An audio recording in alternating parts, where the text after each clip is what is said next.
Nous revenons au IIe siècle. Dans nos contrées, les premiers banquiers étaient les Romains. Ils furent les premiers dans nos régions à mettre de l'argent de côté en l'honneur et à la gloire de Rome. 10 siècles plus tard, au XIIe siècle, les Templiers découvrent le pouvoir de l'argent. Ils ont entre autres créé des comptes à terme pour financer les croisades. Allons au XVIe siècle alors. À Anvers, les commerçants ont fondé la première bourse. Grâce à elle, ce centre de commerce connut un énorme essor. Au XVIIIe siècle, l'argent reste un synonyme de pouvoir. Au fil des siècles, les empereurs et les rois collaborèrent avec les banquiers pour financer leurs palais et leurs guerres. Nous sommes arrivés au XIXe siècle. L'épargne était réservée aux classes aisées jusqu'à ce que le ministre des Finances, frère Orban, crée la banque publique CGER.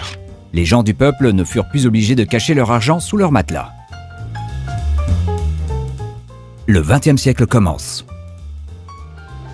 L'émancipation continue grâce à la création de nouvelles banques dans lesquelles des citoyens de tous bords peuvent épargner.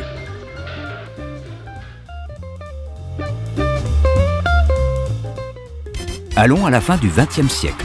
Les spéculateurs inventent un tas de produits bancaires compliqués. Dans quel but?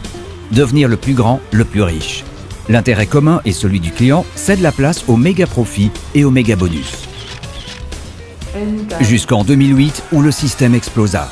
Les grandes banques furent sauvées grâce au gouvernement qui injectèrent des milliards d'euros. Il est temps pour le citoyen de reprendre le pouvoir sur l'argent. 6 juillet 2013. Des milliers de coopérateurs de Newbie voteront pour la création de leur banque coopérative. Prenez-y part et décidez vous aussi de ce qui va se passer avec votre argent. Achetez une part sur www.jeprendspart.be. Partagez ce film sur Facebook et Twitter.